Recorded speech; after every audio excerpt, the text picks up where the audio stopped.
గత 5 సంవత్సరాల వైసీపీ పాలనలో ప్రతి వ్యవస్థని అధ్వానం చేశారు.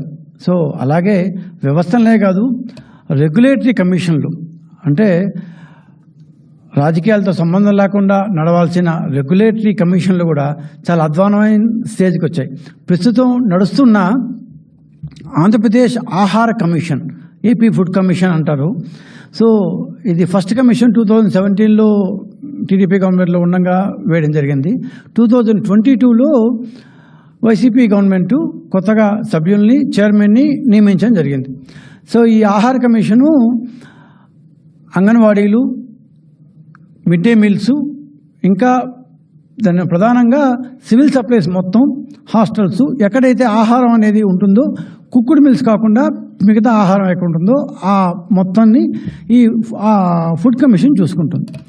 సో ఈ ఫుడ్ కమిషన్కి ఒక చైర్మను, 5 మంది సభ్యులు ఉంటారు. గత 5 సంవత్సరాల్లో ఈ ఫుడ్ కమిషన్ ఎంత అధ్వాన స్థితికి చేరిందంటే, పర్టికులర్లీ 2022లో వేసిన కొత్త కమిషన్ దగ్గర నుంచి గత 2.5 సంవత్సరంలో ఈ ఫుడ్ కమిషన్ యొక్క చైర్మన్ కావచ్చు, లేదంటే సభ్యులు కావచ్చు, వీళ్ళు ఏం చేశారో, ఈ 2.5 సంవత్సరాల్లో వీళ్ళ యొక్క మ్యాండేట్ ప్రకారం ఏమన్నా చేశారో లేదో అని ఒకసారి పరిశీలిస్తే చాలా విస్తుపోయే నిజాలు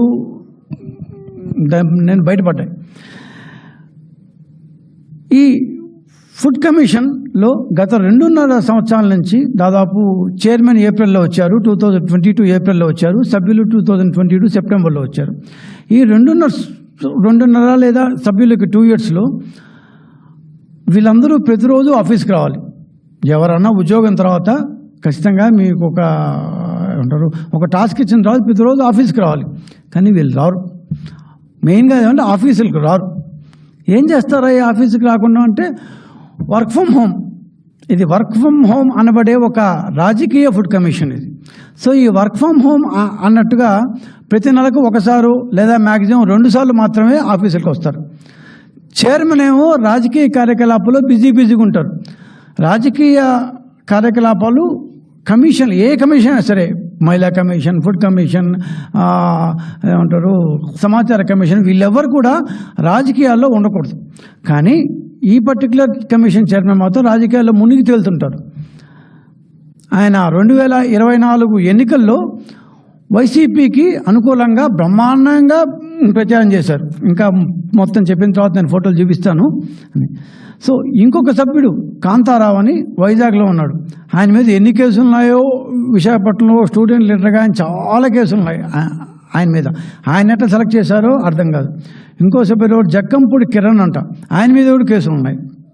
వీళ్ళెవరూ ఆఫీసు కారండి.